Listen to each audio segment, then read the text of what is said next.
DBDC presents DanceBeat Dance Off, a head-to-head gladiatorial-style dance competition. 4 couples, $10,000 prize money. You cannot afford to miss this one.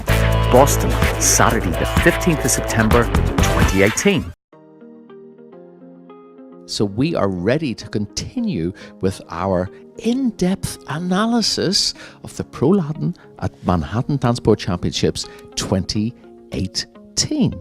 So finishing 5th in this very exciting final were Brooklyn's finest, Artur and Anastasia.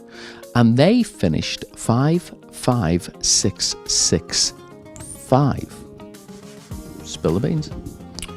So first of all, I think they had one of the best nights ever when I saw them. I think they was in the best shape when I ever saw them. They was more connected together. He was a little bit more with her than usually, and I enjoyed it and I really liked it, because we sometimes have that Artur is really more with audience than with a partner, and this time I think it was much more with partner. And congratulations, I think this was very strong final. They made it very good. So I'm going to say something now along those lines, because one of the other judges said last night, after the competition had finished, that he saw Artur actually singing to his partner, and it was really believable. And I said, well, it should be, because they really love each other. So maybe you were seeing something that he was seeing. So boys, what was your take on this? Who wants to start? Okay. I didn't see the singing, but that's a by the way thing. I feel sometimes with the two of them, they're not always on the same page. I think they are very good. I think that they know what they're trying to do, but sometimes she's in front of him, he's in front of her.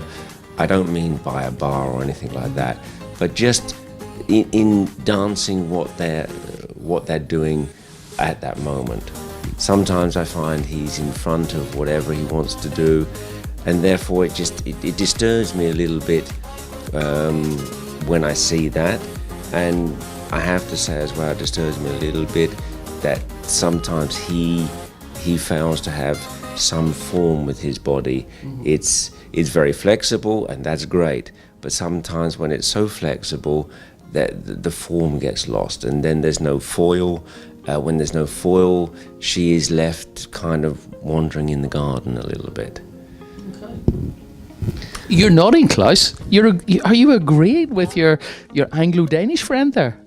Yeah, it's interesting because I'm actually agreeing with both of them. But I thought that up until the semi-final they had an average day. But I thought in the final they turned something different on that I haven't seen from them before. And I, for instance, I didn't mark them in the final, but in the final I marked them quite well. Wow. I agree with Colin though, that I think for structure, for future, for be able to actually recreate this thing in the competition, I still feel that Artur, he has this very wiggly movement, and it seems like all the body parts is going all different directions at the same time. And I think it lacks timing then, and that makes it difficult for her to stay with him. So, it's almost like snaky. And, it might be appealing to somebody. I just think that I agree with Colin, it lacks form. And so it becomes very difficult sometimes to actually get a timing or to judge it out of it in a competition. Great answer. Question I want to throw out, I actually had these guys anywhere from 5th to 3rd last night. Now, I find that Artur was less wiggly, for lack of a better word, and also sometimes he's very expressive with his facial expressions, and I didn't think that he did that as much last night. So I wonder, do you ever sometimes find that you mark people based upon what you think they're going to do and then they don't do it? Or it's really, I just find it very hard. I thought that they were better last night. So do you ever find that with a couple? But I think you have to. I think you have to judge it what's in front of you. So, like I said, in the semi-final, I didn't feel that. I felt in the semi-final they gave the performance that I'm kind of used to from them. But in the final, something changed for me, and they really delivered on it. And I think Anastasia does a really good job. Actually, I think she's, in terms of leg action, quality of movement, I think she's improved tremendously. So I think that. In the past, I always thought she held it together, whereas he's kind of the key to the magic.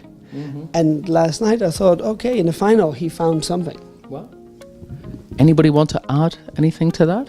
Maybe just a little bit. I think this is, you put that very well, and I want to say that with Artur, maybe his best asset is his flexibility. And I don't say that this is wrong, but sometimes there has to be a point where that flexibility goes to, and a direction where it's going to. And from time to time, when this is not there, for example, for me, when it's not there in passo, it's very difficult for me to follow what he's trying to do. However, in the samba, this works a little bit better in this dance, but still there needs some disciplines there, and that's trying to gauge those limits is the wrong word, but gauge the distance, how much that can be done, and not just it's endless. Can we say it like this, that like freedom with no limits is chaos? So you need to have limits to actually have freedom. All right, Arturs, you're on the way to freedom, man. Well done. So one thing. Sorry. One thing only. I think his spine was a little bit more connected with his arms, and I think only thing would really be very helpful, what he should do is connect his spine with the arms and trying to look for valuable volume.